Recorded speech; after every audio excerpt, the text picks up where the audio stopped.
Hello, welcome to our channel Learn to Score. In this video, I am going to discuss about Introduction to Progressions for 10th class mathematics. I hope you like the video. Please subscribe to our channel for regular updates. Thank you. In nature, we observe certain patterns in various things, right? For example, when you observe petals of a sunflower, they show a certain pattern, right? Honeycomb made by bees, if you observe, it shows hexagonal kind of pattern, right? And you must have even seen spiral pattern on shells, she cells, etc. Right? We can also observe some pattern with series of numbers, geometric objects, etc. Let us consider a set of geometric objects and see what kind of pattern we can observe in this. You have a bunch of blocks given, right? What kind of pattern you see here? Some of the blocks are filled, some are not, right? Now look at the pattern of filling. The number of blocks filled, if you look at, in this case it is 1, in this case it is 2, 3, 4 and 5, right? These many blocks are filled. So when you write the number of blocks filled, you are getting a series 1, 2, 3, 4 and 5, right? It has certain pattern, right? Instead of looking at the number of blocks filled, if you are looking at, what fraction of blocks are filled. Here total I have 1, 2, 3, 4, 5 and 6 small blocks, right, within a bigger block. So out of that only one block is filled. So I can express it as a fraction, right? So the fraction is going to be 1 by 6. Now let me write the fraction filled for each block. The first block, the first bigger block, the fraction filled is 1 by 6. For this one, it is 2 by 6. For this one, it is 3 by 6. This is 4 by 6. And this is 5 by 6. When you look at this, there is also a certain pattern, right? Now let's look at another geometric object.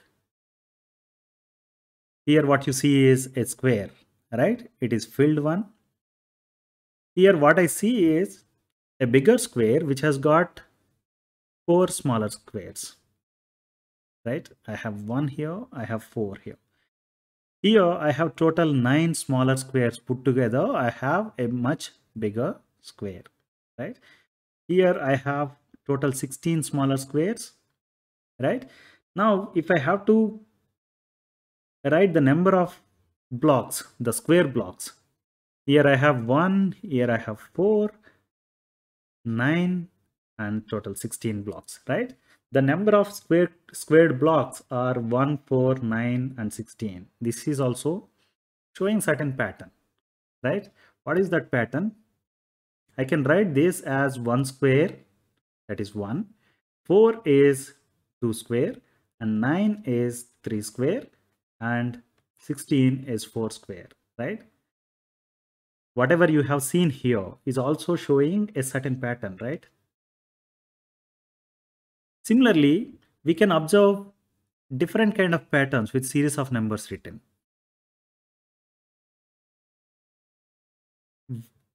We are going to now learn about two such patterns that are called arithmetic progressions and geometric progressions in this video. We have seen different kind of patterns, right? Here we have seen a pattern, going from 1 to 5, the numbers. And here it is 1 by 6, 2 by 6, 3 by 6, 4 by 6 and 5 by 6. Here 1, 4, 9, 16, that is written as 1 square, 2 square, 3 square and 4 square. This is also a different pattern, right? Similarly, when you write a series of numbers, there is a chance to have a certain pattern. There may be different kind of patterns, but what we are going to learn about is arithmetic progressions and geometric progressions in this particular video. Let us now learn about arithmetic progressions. Consider few lists of numbers. 1, 2, 3, 4, 5, 6 and so on is a list of numbers, right? 1, 4, 7, 10, 13, 16, 19 and so on is another list of numbers. 10, 20, 30, 40, 50 is another list of numbers. Now let's go back to the first one. 1, 2, 3, 4, 5, 6 and so on, right?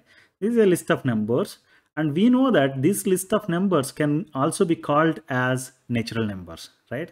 These are the numbers that are used to count various objects, right? That's why these are called natural numbers. But what we want to learn about this list is not saying that these are natural numbers. We want to learn about what does it mean by arithmetic progressions with the help of this list, and this list, right? Now the first number in this particular list is 1, right? The next number is 2. I can write 2 as 1 plus 1. The next number is 3. I can write 3 as 2 plus 1, right? I can write number 4 as 3 plus 1, 5 as 4 plus 1, and 6 can be written as 5 plus 1, and so on, right? When you observe this, what you can say is one thing, and second thing is you have to learn about certain terminology associated with arithmetic progressions or in general progressions. Each term in the list of numbers is called a term, or otherwise, for each of the numbers in a list is called a term. Got it? Each of the numbers in a list is called a term. It means number 1 is a term, number 2 is a term, 3 is a term, 4 is a term, 5 is a term, 6 is a term, and so on, right? Number 1 is first term, right? Number 1 is first term, 2 is second term, 3 is third term, 4 is fourth term in this particular series, right? Except the first term, number 1 in this particular case. All the other terms are obtained by adding 1 to their preceding terms, right? For example, 2 is the second term. We have obtained that as 1 plus 1, right? Meaning when I add this plus 1 to this 1, I got number 2, right? In the similar fashion, 2 is the term, second term, and 3 is the third term. Third term I could obtain by adding plus 1 to number 2, which is the second term. 4 is fourth term, that could be obtained by adding 1 to the third term, right? That's why what we can say is each of the other terms except the first term is obtained by adding 1 to its preceding term. That's what we observed here, right? Now let's look at the second series. The first term in this particular case is number 1. The second term, 4, can be written as 1 plus 3, right? And the third term, 7, can be written as 4 plus 3. And the next term, 10, can be written as 7 plus 3, and so on, right? From this, what you can say is 1 is the first term, except that other terms could be obtained by adding 3 to their preceding terms, right? 7 I was able to get by adding 3 to number 4. 10 I was able to get by adding 3 to number 7, right? 13 I was able to get by adding number 3 to its preceding term, that is 10. Got it? Now let's look at the third series, or the third list of numbers. The first term is 10. By adding 10 to it, I'm getting 20. 20 plus 10 is 30. 30 plus 10 is 40. 40 plus 10 is 50, right? Here, the first term is 10. Rest of the terms I could get by just adding number 10 to its preceding term. Meaning 20 I could obtain by adding 10 to its preceding term, that is number 10, right? I could get 50 by adding number 10 to its preceding term, that is number 40. Got it? When you have such a scenario, in this particular case, we have few lists of numbers 1, 2, 3, 4, 5, 6, and so on. 1, 4, 7, 10, 13, 16, 19, and so on. 10, 20, 30, 40, 50, and so on. What we have seen is, except for the first terms, rest of the terms were obtained by adding certain number to their preceding terms, right? In this particular case, it was 1. In this particular case, it was 3. And in this case, it is 10. When you have such a scenario, those lists are called arithmetic progressions. Please note this.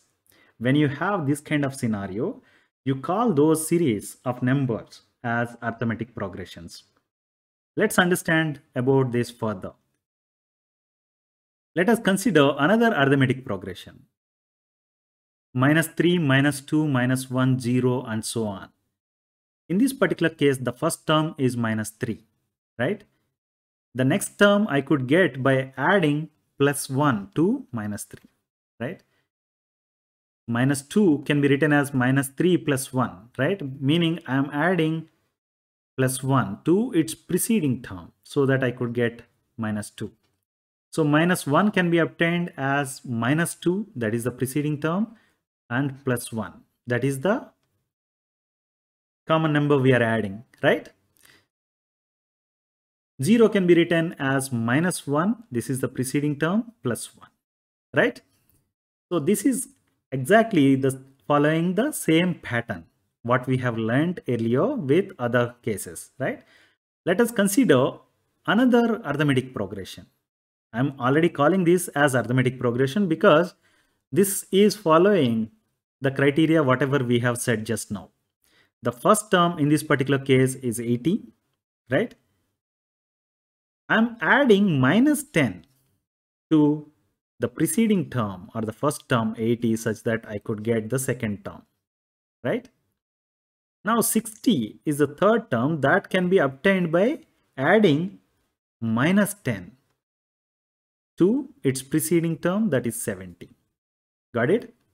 In the similar fashion, we can write 50, that is 60 plus -10, meaning we are adding -10 to 60 so that we are getting 50. For that reason, whatever series we have seen till now, all these lists of numbers are called arithmetic progressions. The definition for arithmetic progression can be given as following. An arithmetic progression is a list of numbers in which each term is obtained by adding a fixed number to the preceding term except the first term. Except the first term, if you look at these series, each of the terms are obtained by adding a fixed number to their preceding terms. Got it? In this particular case, it was +1 we were adding. Here it was +3 we were adding. Here it was +10. Here it was +1. And in this particular case, it was -10 we are adding, right? That is the fixed number. You see? And the fixed number is called common difference of arithmetic progression. Please note this. The terminology with progressions is the following. What we have learned, what is called term, right? And then we talked about a fixed number that is called common difference, right? Please note this. Common difference of arithmetic progression is another terminology you have to remember. What is common difference, right?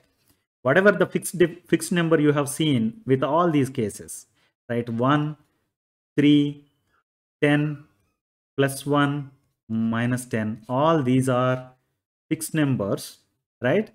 In other words, you can say that these are the common differences of various series we have seen, right? The fixed number can be a positive number. That's what we have seen with first 4 cases, right? 1, 3, 10, and +1. It can be a negative number. That's what we have seen with this -10 case, right? Or it can be 0 also. We have not seen this example. Let's see now. For example, 3, 3, 3, 3 and so on is also an arithmetic progression because the fixed number in this particular case is 0. That is called common difference of arithmetic progression also, right? We just learnt that an arithmetic progression is a list of numbers in which each term is obtained by adding a fixed number to the preceding term except the first term, right? And the fixed number is called common difference of the arithmetic progression, right? For example, I say that A1, A2, A3, A4 and so on up to AN is an arithmetic progression. When I say that, A1 is going to be the first term of the progression, right? A2 is going to be second term, A3 is going to be third term, and AN is going to be nth term, right? What we have learned is by adding a fixed number, that is in this particular case D plus D, I'm going to get the next number in the series or in the progression. Once you know the first number or the first term and the fixed number which needs to be added, then you can write the progression, right? That's how I could get the second term. Then by adding fixed number, I could get the third term, that is A3, and so on, right? Here, the D, whatever the fixed number we are adding, is the common difference. Got it? The common difference D can be obtained if you are given a series. For example, you are given a progression A1, A2, A3, A4 and so on up to AN and said that it is an arithmetic progression. Then you can obtain the common difference D by subtracting the first term from the second term, right? Or you can subtract the second term from the third term. Or you can subtract the third term from fourth term. And this can repeat. And you can subtract n minus 1th term from nth term. That is D. That is the common difference. You look at this. A2 minus A1 is equal to D. A3 minus A2 is also equal to D. A4 minus A3 is also equal to D. Then only you call this series, whatever the progression given, is an arithmetic progression. Understood? Now let's learn little more about the arithmetic progressions. For example, heights of some students standing in queue in the morning assembly are given. Those are numbers 147 centimeters, 148, 149 and so on up to 157 centimeters. These heights are given, right? In this progression, 147 is the first term, right? 148 is the second term, and the common difference is 148 minus 147, that is equal to 1, right? And look at this, 157 is the last term in the series given. Please note this. Let me consider another example. Total savings after every month for 6 months when 50 rupees are saved each month are 50, 100, 150, 200, 250, 300. These are the savings at end of every month if you look at for 6 months when 50 rupees are saved each month. Initially you have nothing and 50 rupees you have saved end of first month. That 50 rupees is there and you are again saving another 50 rupees. That's why the second month you are going to have 100 rupees in your pocket. The third month you are adding 50 more rupees to your savings. Earlier your savings were 100, now it becomes 150. Earlier it was 150 and end of fourth month you are going to have 200 rupees because you are saving 50 rupees more. Like that, when you do, end of 6 months you will be having 300 rupees in your savings, right? This is also an arithmetic progression. Here 50 is the first term, 100 is the second term, And the common difference is 100 minus 50, that is equal to 50, right? Of course, you can take the common difference 300 minus 250, that is also equal to 50, right? And in this particular case, you see the last term is 300, right? Because we are having only for 6 months. The series is only talking about savings for 6 months. What happens after 6 months? It is not given, right? Are you going to add one more 50 rupees or not? It's not clear to us, right? That's why the series is only talking about 6 months. That's why we have last term as 300. We have seen a series or the arithmetic progression that is natural numbers itself, 1 2 3 4 5 6 7 and so on, right? Here the so on is important. Minus 3 minus 2 minus 1 0 1 2 3 4 and so on. Here also take a note of this so on symbol. They don't have a last term. We learned that in the case of natural numbers, one can write as many natural numbers as possible, right? In this particular series also, you can write as many terms as possible. They do not have a last term. Whereas the other series, whatever we have seen now, 147, 148 and so on up to 157 and 50, 100, 150 and so on up to 300, these have last term, meaning the number of terms in the given series are finite. That's why these progressions are called finite arithmetic progressions. Please note this. In the other case, we do not have last term. At the same time, they can be infinitely longer series, right? You can have infinitely many numbers here, That's why these kind of progressions are called infinite arithmetic progressions. Please note this. The finite arithmetic progressions will have finite number of terms in the series or the progression. In the case of infinite arithmetic progressions, you will be having infinite number. You will possibly having infinite number of terms. That's why they are called infinite arithmetic progressions. Got it? Let us learn about geometric progressions now. Consider a list of numbers 3, 9, 27, 81 and so on. We learned that 3 can be called the first term of the progression, right? The second term is 9. I can write number 9 as 3 times 3. This is the first term, number 3, and I am multiplying that with another 3. That is equal to 9, right? The third term is 27. That can be written as 9 times 3. Here I have the preceding term number 9, and I am multiplying that with another 3, right? So 81, the next term, that can be written as 27 times 3. So what you have learned now is, except the first term, if you look at each of the other terms is obtained by multiplying its preceding term with number 3. 81 could be obtained by multiplying 27, that is the preceding term, with number 3, and 27 could be obtained by multiplying its preceding term, that is number 9, with number 3. Number 9 could be obtained by multiplying its preceding term number 3 with number 3. Now look at this.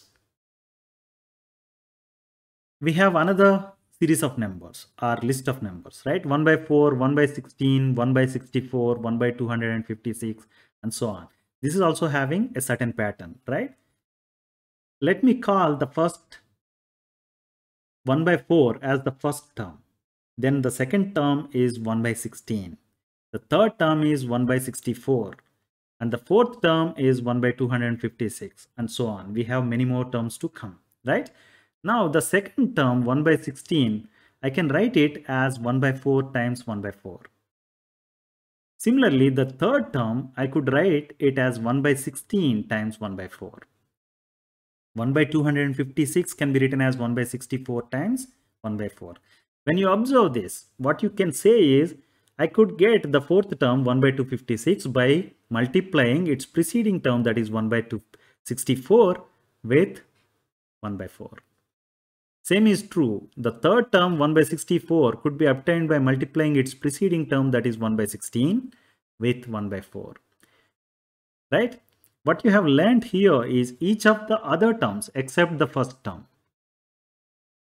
is obtained by multiplying its preceding term with 1 by 4. Right? When you have such a scenario, we have seen this with two cases. When you have such a scenario, these progressions are called geometric progressions. What is the scenario? When you are getting each of the other terms except the first term by multiplying its preceding term with a fixed number. Right? Now let's look at another series of numbers or list of numbers: 30, 24, 90, 19.2, 15.36, 12.288, right? When you look at this, 30 is the first term, and the second term I can write it as 30 times 0.8, and the third term can be written as 24 times 0.8, and the next term can be written as 19.2 times 0.8, that is 15.36, and so on, right? When you have this kind of thing, you say that these are geometric progressions, right? The definition of geometric progression is the following. The geometric progression is a list of numbers in which successive terms are obtained by multiplying the preceding terms with a fixed number. In this particular case, the fixed number is number 3. In this particular case, it is 1 by 4. And in the last case, it is 0.8, right? That fixed number is called common ratio. Please note this. The fixed number in arithmetic progressions is called common difference. In this particular case, in the case of geometric progressions, the fixed number is called common ratio and it is denoted using letter R. The common difference of arithmetic progression is denoted using letter D. Please note this. When you look at this, you have the last term, right? That is why it is called finite geometric progression. In the other case, you have so on and so forth symbol, right? It means you don't have the last term. We do not know the last term of this progression or this progression. You can keep writing. That's why these geometric progressions are called infinite geometric progressions. Please note this.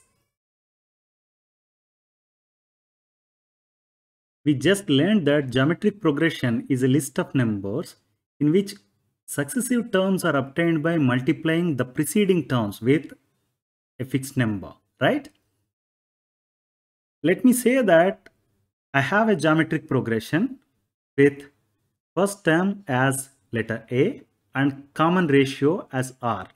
In this particular case, what will happen is the second term is going to be A times R, that is first term times common ratio, that is equal to AR. And the next term, that is the third term, that is going to be equal to the second term AR times the common ratio R. That's why I'm writing it as AR square. The next term is going to be previous term, that is AR square times the common ratio, that is R, right? The fourth term is AR cube. In the similar fashion, if I do, I can write many more terms, right? So let me say that AR square, AR cube, AR to the power 4 is the general form or the generic form of geometric progression. Please note this. The generic form of geometric progression is AR square, AR cube, AR power 4, and so on. Now, I am representing this generic form with a geometric progression A1, A2, A3, A4, A5, and so on. In this particular case, when you compare these two, what you can say is A1 equal to A, right? That is the first term. A2 is AR, A3 is AR square, and so on. right? And A1 by A2 is AR by A, that is going to be equal to R, right? The same is true with A3 by A2, that is AR square by AR, right? I can cancel this A, and this square and this R, so that I have R. A3 by A2 is also equal to R. And A4 by A3 is AR cube divided by AR square, that is also equal to R, right? So what you have learned is when you divide A2 with A1, you are getting the common ratio R. That is same as the one you obtained by dividing A3 with A2, right? Now let's take a look at the definition of geometric progression. A list of numbers A1, A2, A3 and so on up to AN and so on is called geometric progression if each term is non-zero and AN by AN minus 1 equal to R, where N is a natural number and N is greater than 2. Let's try to understand this. A list of numbers A1, A2, A3, A4 and so on is called geometric progression if each term is non-zero. No term should be zero. Every term has to be some number except 0, right? Because the ratio has to be a constant number. If you have 0 as the denominator, the common ratio has no meaning, right? For that reason, there shouldn't be any term as 0.